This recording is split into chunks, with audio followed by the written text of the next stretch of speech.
So normally in the games we play, it's Shaun or I actually playing the character that pushes the story along. This game, it's really fallen to you, Danny. Yeah, it totally has. Right. I'm so glad you're the babysitter. Yeah, that was not my goal in the first place. My goal in the first place was just to be the background guy. Right. And then I saw that you guys were not really. You got stuck in the minutia. I mean, Shaun, you've got your. How do you describe him? Like, how would you?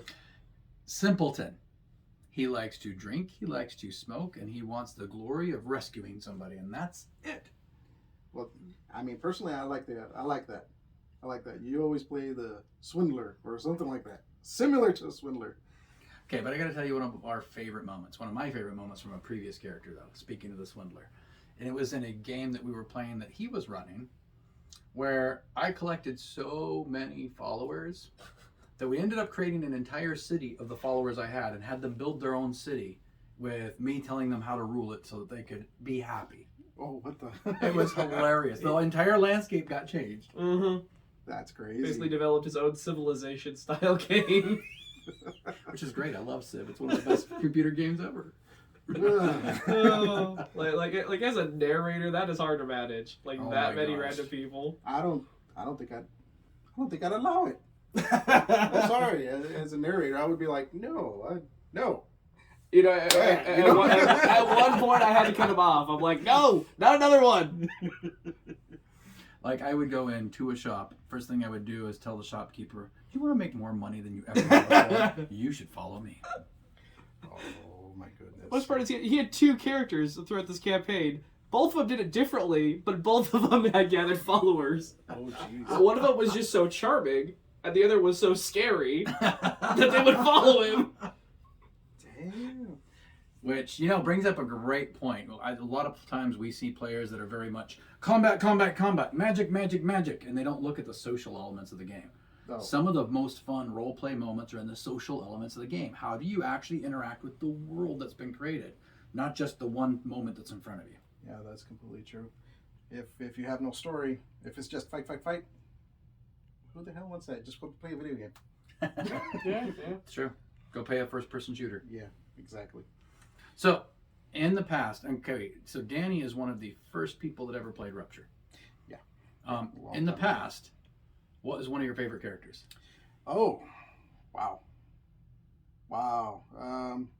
That would have to be one of my first. Well, this is not the first Goblin character I've ever done, but the very first character that I ever played on Rupture was a Goblin. I do remember that. I just remember being thrown into the lion's den in that one.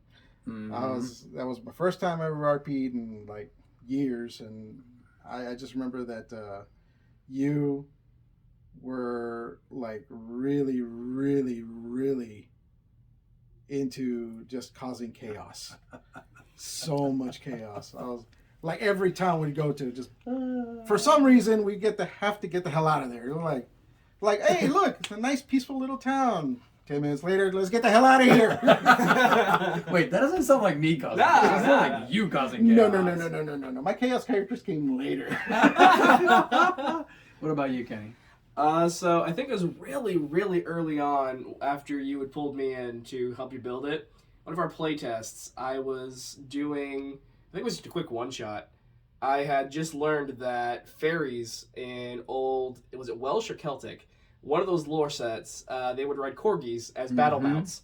So I created a fairy psychic using thaumaturgy magic that would had this like sphere of steel that they would enlarge or shrink, and they would throw it out at enemies, and they would move around in the battlefield riding their corgi. Yes. And if they needed to get up higher, they would actually fly, but for the most part, the corgi was the actual mount. The battle mount of right. That was awesome. Just because, like, I heard that, and I'm like, oh, I've got to play that. I've got to try this out. It was a fun character. It was fantastic. Great. So, one of the cool things about Rupture, guys, you come and create whatever you want. We've set some fun things for you to play with, but there's not a lot of limits. There's not a lot of annoying, little detailed rules. It's you come up with something you can imagine. There's a way to do it fairly easily. Come up with a good story. Characters are always welcome at Rupture.